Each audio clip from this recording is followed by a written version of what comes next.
Adakah anda pernah melihat perkara ini?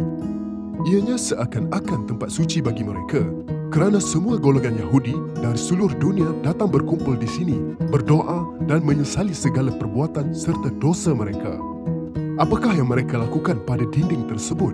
Dan mengapa mereka berbuat demikian? Semuanya akan kami kupas dalam video kali ini. Selamat menonton.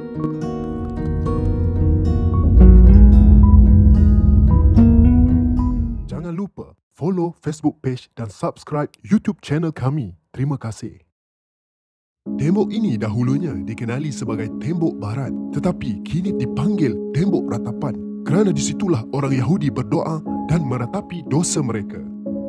Selain mengucapkan doa-doa mereka, orang Yahudi juga meletakkan doa mereka yang ditulis pada sepotong kertas dan disisipkan pada celah-celah dinding itu. Perbuatan tersebut dipanggil Kvitchlach. Tembok ini juga dibahagi dua oleh pagar pemisah, Michiza, untuk memisahkan antara lelaki dengan wanita agar mereka dapat fokus beribadat. Di manakah tembok ratapan ini? Lokasinya adalah di Jerusalem. Dan kenapa tempat ini dianggap suci? Tembok ratapan sebelum ini adalah sebahagian dari kuil atau tempat ibadat yang dibina pada zaman Raja Sulaiman.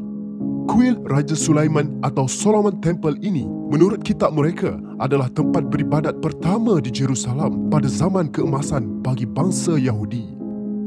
Selepas Raja Sulaiman meninggal dunia, Israel dilanda perang saudara. Wilayah kerajaannya kemudian terpecah kepada dua.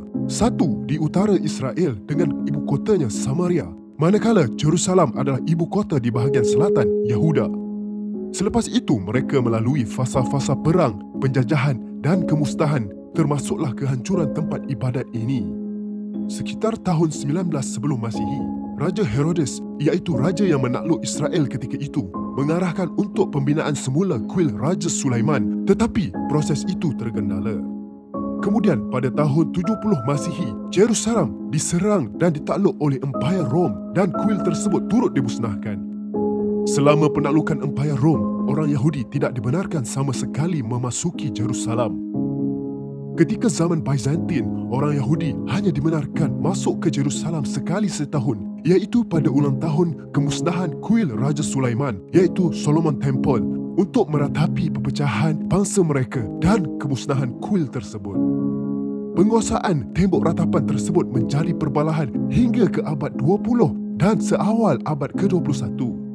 Pada tahun 1948 sehingga 1967, orang Yahudi tidak dibenarkan melawat tembok ratapan kerana tembok ini berada di bawah kawalan kerajaan Jordan. Tetapi, dengan penumbuhan negara Israel, orang Yahudi akhirnya berjaya menguasai kawasan tersebut pada tahun 1967.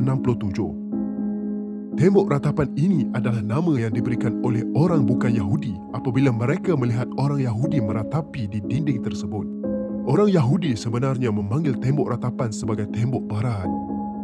Pada tahun 2000, Pope John Paul II menjadi Kristian Katolik pertama yang melawat dan berdoa di tembok ratapan. Pope juga memohon maaf atas penganiayaan yang dilakukan oleh umat Katolik terhadap orang Yahudi selama berabad-abad lamanya sebelum ini.